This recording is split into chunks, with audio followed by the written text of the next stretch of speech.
Las máquinas pitaban con un ritmo ajeno, mecánico, como si midieran el tiempo que me quedaba para reaccionar. La luz blanca de la UCI me atravesaba los párpados entreabiertos. No podía moverme del todo, el cuerpo obedecía a medias, la mente iba y venía. Olía a desinfectante y a metal frío. Pensé que estaba sola hasta que escuché pasos firmes, seguros, demasiado elegantes para ese pasillo. Él entró como si nada. Traje oscuro, camisa impecable, el reloj que yo le había regalado brillando bajo la luz del hospital.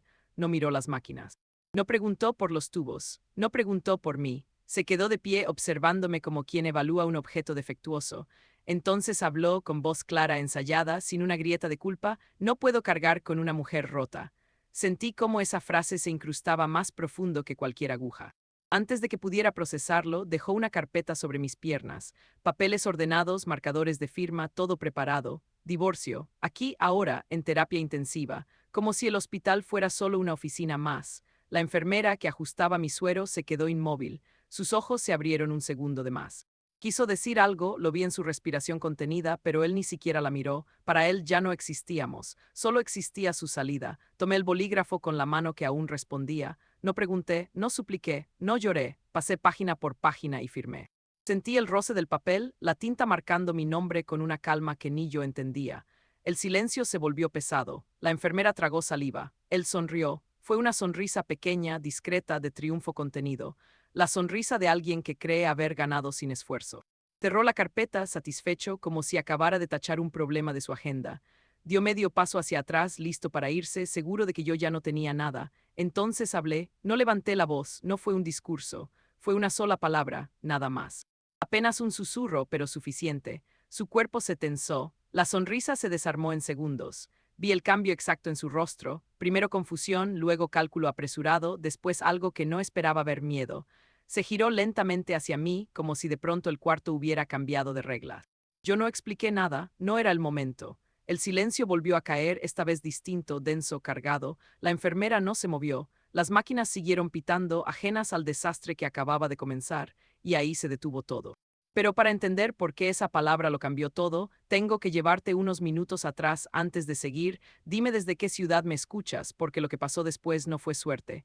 Fue cálculo. No nací con ventajas, nací con urgencia. En una casa donde el silencio era una forma de ahorro y las promesas se rompían igual que los vasos, sin ceremonia.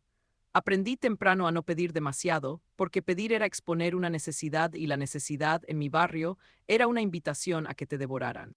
Mi madre trabajaba hasta que los dedos se le quedaban tiesos, y yo crecí creyendo que el cansancio era una moneda más. Si lo pagabas todos los días, quizá algún día te compraba una salida. A los 17 ya sabía calcular márgenes sin haber estudiado finanzas. Sabía regatear con la mirada, detectar mentiras por el temblor mínimo de una voz y convertir una humillación en combustible. Fui mesera, cajera, recepcionista, auxiliar en bodegas donde el polvo se pegaba a la piel como culpa. Me prometí que nunca más dependería de nadie para comer. No por orgullo romántico, sino por supervivencia. El tipo de supervivencia que te deja el corazón duro por fuera y sensible por dentro, como una fruta golpeada que aún huele dulce. Mi primer negocio no empezó con una oficina bonita ni con un logo. Empezó con un cuaderno de hojas cuadriculadas, un teléfono barato y una decisión. Si iba a fracasar, sería por mi propio error, no por confiar en alguien equivocado. Empecé vendiendo suministros a pequeñas tiendas, tocando puertas, aprendiendo nombres, memorizando hábitos. Cada cliente era un sí ganado a pulso. Cada no era una lección. Dormía poco, comía rápido y sonreía aunque no me alcanzara para el alquiler. La gente cree que la ambición es un lujo. Para mí fue un salvavidas. Cuando lo conocí, yo ya había construido algo pequeño pero firme. Él apareció con esa clase de encanto que parece una solución. Hablaba suave, miraba a los ojos, decía cosas que sonaban a hogar. Me escuchaba como si lo que yo contaba importara de verdad. Me preguntaba por mis planes, por mis miedos, por las cifras, y yo confundí su atención con respeto. También era generoso con sus gestos. Me llevaba café cuando yo no recordaba mi propia sed, me esperaba afuera cuando salía tarde, me decía «estoy dijo de ti», con una sonrisa que me hacía creer, por primera vez en años, que no tenía que cargar todo sola. Nos casamos cuando el negocio ya empezaba a crecer. No fue un impulso de cuento, fue una apuesta adulta. Yo quería pensar que por fin podía construir algo con alguien, no solo para alguien. Y él parecía entenderlo. Hablaba de nuestro futuro con una seguridad tranquila, se ofrecía a ayudar, a acompañarme a reuniones, a aprender el sistema. Era fácil creerlo cuando te lo dicen en voz baja, cuando te ponen una mano en la espalda y te hacen sentir que no estás compitiendo contra el mundo todo el tiempo. Durante un tiempo lo logramos, o eso pensé. Abrimos una segunda sede, luego una tercera. Contratamos gente, ampliamos rutas, cerramos contratos grandes. Las cifras subían y con ellas subía la sensación de victoria, pero la verdad es que la mayor parte del crecimiento fue mío. Yo negociaba, yo cerraba, yo asumía riesgos, yo apagaba incendios. Él estaba así. Sonreía en las fotos, estrechaba manos, decía la frase correcta en el momento correcto. Y eso al principio me parecía suficiente, un compañero que no estorbara, que me acompañara, que celebrara. No estaba pidiendo un héroe, solo alguien que no me cobrara por existir. Las primeras señales no fueron escándalos. Fueron cosas pequeñas, casi elegantes. Comentarios que sonaban a preocupación y que mirados de lejos eran control. No te pongas esa blusa, se ve muy llamativa para una reunión. No confíes tanto en ese gerente, yo no le creo. No tienes que ir tú, manda a alguien. Y cuando yo insistía, su tono cambiaba apenas, como si mi autonomía fuera una ofensa personal. Luego empezó con la idea de que el dinero debía administrarse en casa, como si la empresa fuera un capricho y no el resultado de mis noches sin dormir. Me pedía claves por transparencia, accesos por seguridad, firmas para agilizar, todo siempre envuelto en palabras bonitas. Yo lo vi, no soy ingenua, pero también soy leal, y la lealtad, cuando se vuelve costumbre, puede parecerse demasiado a una cárcel. Yo quería creer que era estrés, que era miedo, que era orgullo herido por vivir a la sombra de una mujer que no pedía permiso. Me decía, si lo amo, lo acompaño, si lo acompaño, mejora. Me repetía eso como se repite una oración cuando la vida se pone fea. No era estupidez, era esperanza. Y la esperanza, cuando no te la ganas, se vuelve un arma en manos ajenas. Con el tiempo, él se volvió dueño de un lenguaje que no le pertenecía. Hablaba de mis empleados, mis clientes, mi empresa. A veces lo decía frente a mí como si yo fuera parte del mobiliario. Y si yo corregía, si decía la empresa o nuestro equipo, él sonreía y me apretaba el brazo con una fuerza mínima, casi cariñosa, como recordándome que la discusión no debía ocurrir en público. En privado era distinto, silencios largos, miradas que no abrazaban, una distancia emocional que me hacía sentir como invitada en mi propia casa. La soledad no siempre se nota, a veces se disfraza de productividad. Yo trabajaba más, no solo para crecer, sino para no enfrentar el vacío que me esperaba en la sala. Me convertí en una mujer eficiente, impecable, imposible de derribar en una junta y profundamente cansada en la madrugada. Nunca lo decía en voz alta. Porque admitirlo era reconocer que había dejado entrar a alguien que no venía a construir conmigo, sino a instalarse, y aún así había algo en mí que no se apagó, una costumbre vieja casi instintiva, guardar pruebas, copias, contratos, respaldos, no por paranoia, sino por experiencia. Cuando creces sin red, aprendes a tejer la tuya con papel y disciplina. Yo archivaba todo, firmas, movimientos, correos, cambios, autorizaciones. Tenía carpetas físicas y digitales, con fechas, con claves, con orden. Él lo llamaba mi manía. Se reía como si fuera una rareza adorable. Yo sonreía también, porque no iba a explicarle que esa manía era mi manera de dormir. La noche del accidente todavía no había llegado en esta parte de la historia, pero la sensación de que algo estaba torcido ya existía. Era como vivir en una casa hermosa con una grieta en la pared. Al principio no la ves, luego no puedes dejar de verla, y un día entiendes que no es una grieta, es una advertencia. Yo seguía construyendo, seguía expandiendo. Seguía creyendo que el amor podía aprenderse con el ejemplo. Y él aprendía rápido, pero no lo que yo quería que aprendiera. Yo construía imperios y él aprendía dónde estaban las llaves. La lluvia empezó como empiezan las cosas que cambian una vida, sin avisar. No era una tormenta espectacular, solo ese aguacero constante que vuelve resbaloso el asfalto y te obliga a bajar la velocidad, o eso debería. Yo venía manejando de regreso a casa después de una reunión tardía, con la cabeza aún llena de números y pendientes. La radio sonaba bajo. Pensaba en llegar, ducharme y dormir 4 horas antes de volver a empezar. Nada heroico, nada dramático, solo rutina. El golpe no fue un estruendo cinematográfico, fue seco, un destello de luces blancas, el chirrido de las llantas perdiendo agarre, el volante que dejó de obedecer. Recuerdo el impacto lateral, el cuerpo yéndose hacia adelante, el cinturón clavándose en el pecho. Luego el silencio, no el silencio de la calma, sino el de la desconexión, como si alguien hubiera apagado el mundo sin despedirse. Desperté con un pitido constante marcándome el ritmo. Luz fría. Olor a desinfectante, tubos, voces que hablaban de mí como si no estuviera ahí, Trauma, columna, esperar respuesta neurológica. Intenté mover las piernas, no respondieron. El miedo llegó tarde, como llegan las verdades que no quieres aceptar. Primero fue incredulidad, luego una calma rara, casi profesional. La mente haciendo inventario mientras el cuerpo no coopera. Me explicaron que había riesgo, que podía ser temporal o no, que las siguientes horas eran clave. Asentí sin llorar, no porque fuera fuerte, sino porque no sabía cómo ser otra cosa. Pedí un vaso de agua, me dijeron que no.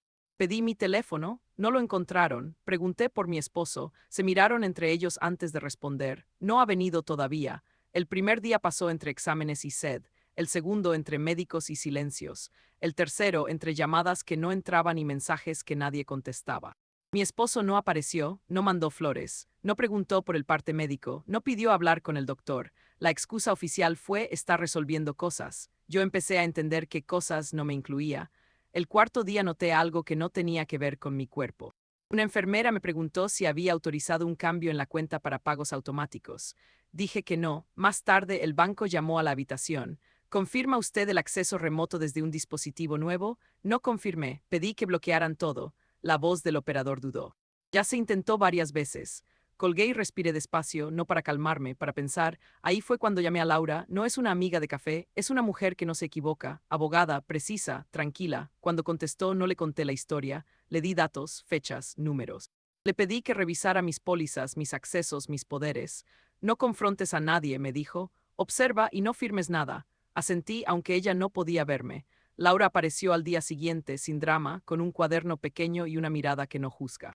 Me explicó algo que cambió el eje de todo, las cláusulas de seguro, los tiempos, las condiciones. Me habló del poder del momento exacto, de cómo un accidente no solo te rompe el cuerpo, sino que abre ventanas legales que casi nadie mira.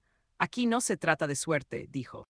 Se trata de cuándo. Yo escuchaba sin interrumpir. El miedo empezaba a ordenarse. Mi esposo llegó esa tarde, impecable, traje planchado, perfume conocido, ninguna prisa en el gesto. Se detuvo al pie de la cama como quien evalúa un objeto dañado. No preguntó cómo estaba.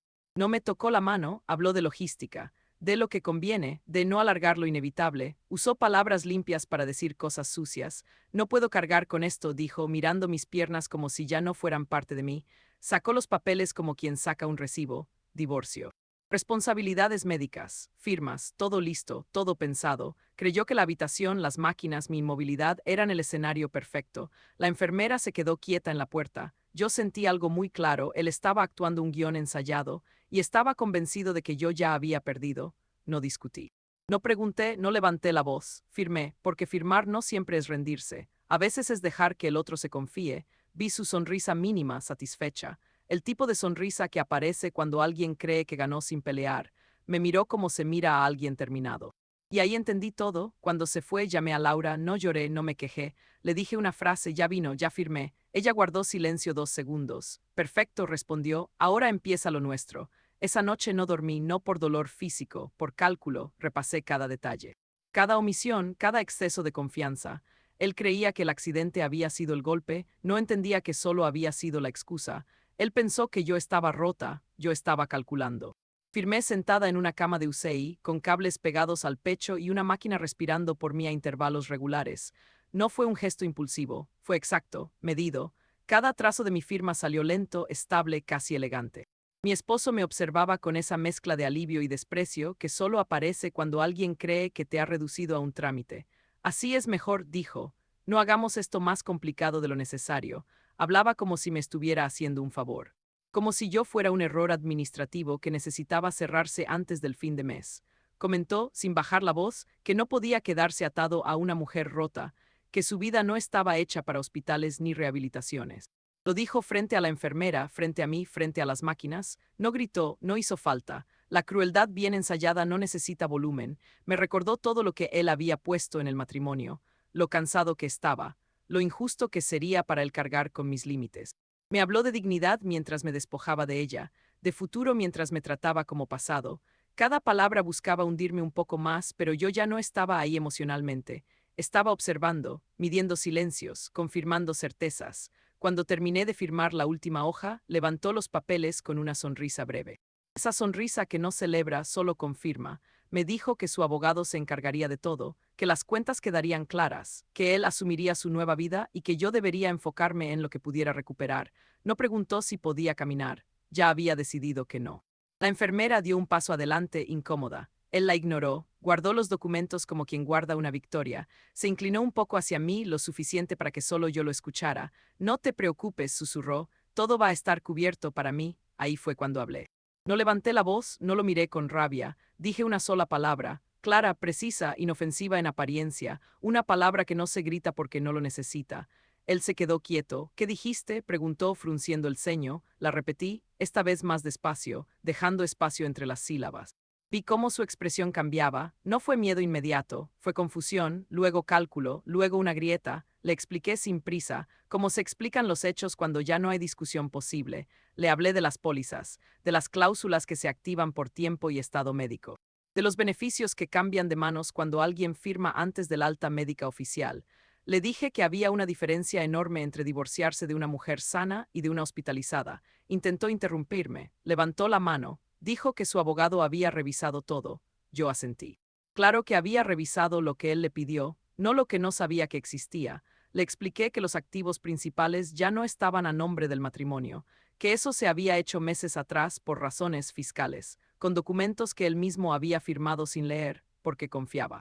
Porque no le importaba, su respiración cambió, miró a la enfermera como buscando desmentido. Ella bajó la mirada. Laura entró en la habitación en ese momento puntual como siempre, no sonrió, no necesitó hacerlo. Se presentó, dejó su tarjeta sobre la mesa, confirmó fechas, números, testigos. Todo lo que él creyó que era improvisación estaba archivado. Esto no puede ser, repitió él, esto no es válido. Laura habló con calma, le explicó que sí, que era válido, que era legal, que estaba firmado, registrado y activado antes del accidente, que los beneficios que él esperaba ya no le correspondían, que las responsabilidades médicas tampoco, que había firmado su salida creyendo que entraba en control. El silencio se volvió pesado, la máquina seguía pitando, la enfermera no se movía, yo tampoco, no necesitaba hacerlo. Él empezó a hablar rápido, a preguntar, a negociar, a prometer cosas que nunca prometió cuando yo no podía moverme. La seguridad que había traído se le cayó en capas, primero la arrogancia, luego la soberbia, luego la compostura. Podemos arreglarlo, dijo, anularlo, rehacerlo. Negué con la cabeza, no con orgullo, con certeza. Laura le pidió que se retirara, le explicó que cualquier intento posterior tendría consecuencias. Él recogió los papeles con manos torpes, ya no los sostenía como trofeos, sino como pruebas. La enfermera abrió la puerta, él salió sin despedirse, sin mirar atrás, sin voz. Cuando la puerta se cerró, la habitación volvió a su ritmo artificial. Nadie habló durante unos segundos. Laura me miró y asintió. La enfermera exhaló, yo cerré los ojos, no por cansancio, por cierre, no sentí victoria, sentí orden, no fue venganza, fue evidencia firmada antes de caer. La recuperación no empezó cuando me quitaron los tubos, empezó mucho antes, en silencio, el día que acepté que el amor que me prometieron no iba a volver. El cuerpo tardó semanas en responder. Cada movimiento era un recordatorio de fragilidad. Aprender a sentarme sola, volver a sostener un vaso, confiar en mis piernas otra vez. Pero lo físico era lo fácil. Lo verdaderamente pesado era despertar cada mañana y recordar quién había estado a mi lado y quién no. El hospital se fue vaciando de rostros conocidos. Las visitas se hicieron breves. El ruido constante de las máquinas dio paso al silencio de una habitación limpia, casi impersonal. En ese silencio entendí algo importante. No estaba sola por abandono. Estaba sola porque ya no aceptaba compañía a cualquier precio. Esa diferencia lo cambió todo. El divorcio se cerró sin escándalos, sin gritos, sin juicios mediáticos, papeles que entraron por un lado y salieron por otro, como debía haber sido desde el principio. No sentí alivio inmediato cuando vi la confirmación legal, sentí algo más profundo, coherencia. Por primera vez en mucho tiempo, lo que sentía y lo que hacía iban en la misma dirección. El negocio siguió avanzando sin él, mejor incluso, decisiones más rápidas, reuniones más claras, equipos que respondían sin miedo. Me di cuenta de que muchas tensiones que yo atribuía al mercado, a la economía o al estrés normal, venían de otro lugar, de alguien que necesitaba sentirse imprescindible para no sentirse pequeño. Cuando ese peso desapareció, todo fluyó. Volví a caminar sin ayuda un martes cualquiera, sin aplausos ni testigos. El fisioterapeuta me sonrió como si fuera una meta enorme. Para mí fue solo una confirmación. No celebré, asentí, seguí. Ya había aprendido que no todo logro necesita público. En casa el silencio ya no dolía. Me preparaba el café con calma, leía contratos sin prisa, dormía sin sobresaltos, no había mensajes que explicar ni excusas que construir. Mi vida empezó a sentirse liviana, no porque fuera fácil, sino porque era honesta. Pensé mucho en el poder durante esos meses, en cómo se confunde con control.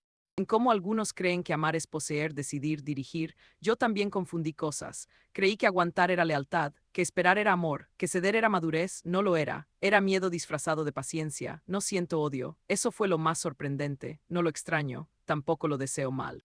Simplemente dejé de darle espacio en mi narrativa. Hay personas que no se superan con rabia, sino con límites, y los límites bien puestos son silenciosos. Hubo noches difíciles, momentos en los que el cuerpo ya estaba fuerte, pero la memoria insistía. Recordaba frases, gestos, señales que ignoré porque quería creer. No me juzgué por eso. Me hablé con la misma firmeza con la que hoy dirijo mi empresa. Aprendí que la compasión también se aplica hacia una misma. No sobreviví porque fui más fuerte que él, sobreviví porque me preparé antes de caer. Porque guardé documentos cuando otros guardaban promesas, porque entendí que la estabilidad no se delega, se construye, porque nunca dejé de pensar, incluso cuando el cuerpo falló. Hoy no busco demostrar nada, no necesito revancha ni validación externa. Camino con la seguridad tranquila de quien sabe exactamente que no volvería a permitir. Mi futuro no es grandioso en apariencia. Es mejor, es mío, controlado, respetado, en paz. El día que intentó destruirme me devolví a mí misma. ¿Tú habrías perdonado o habrías hecho lo mismo? Dime desde qué ciudad me escuchas.